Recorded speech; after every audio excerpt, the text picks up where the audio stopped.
মাগো তোমার হাত দুইটা আমার মাথার উপরে রাখো মা।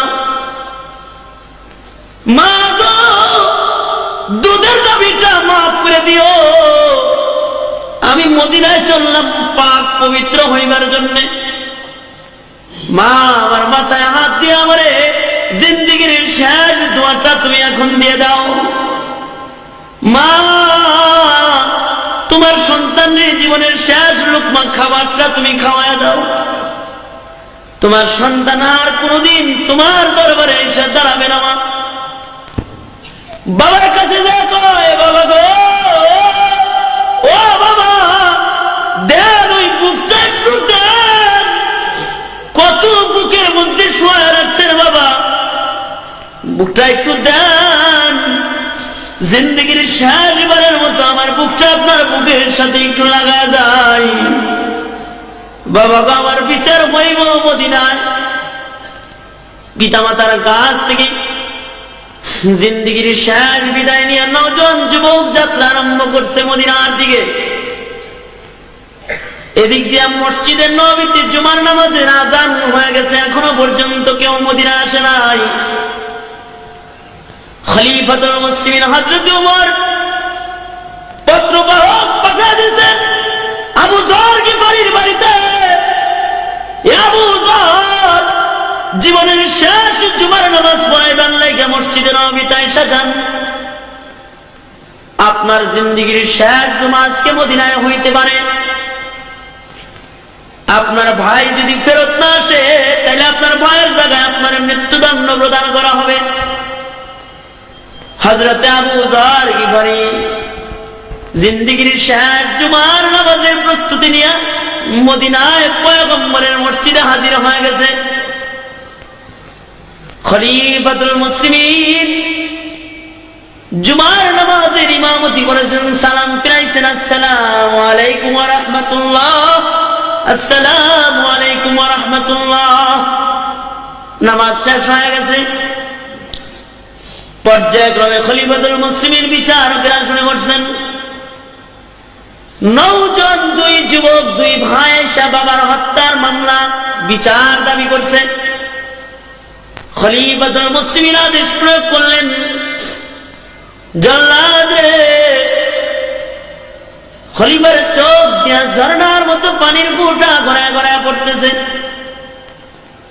একটা নির্দোষ মানুষকে একজন দোষী মানুষের জায়গায় মৃত্যুদণ্ডের আদেশ। বলা হইল, জল্লাদ আবু যর গিফারিকে মৃত্যুদণ্ড প্রদান করা হোক।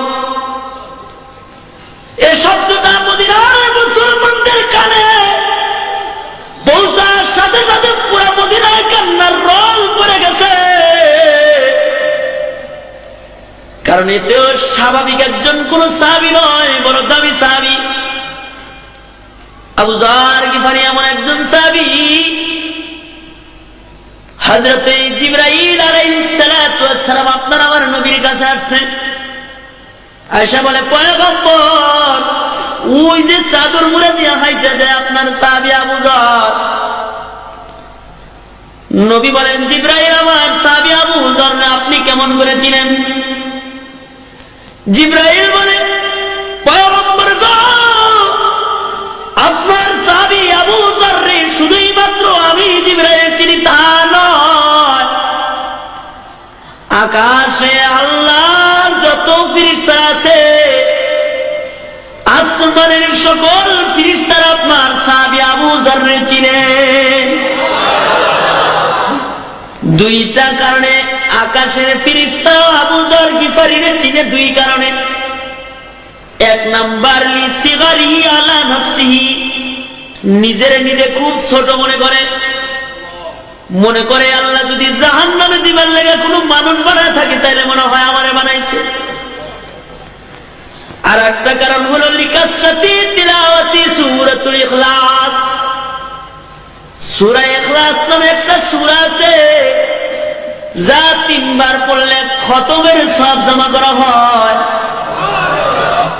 কুল হুয়াল্লাহর সূরা এমন একটা সূরা যা 3 বার পড়লে খতম কোরআন শরীফের সওয়াব হয়।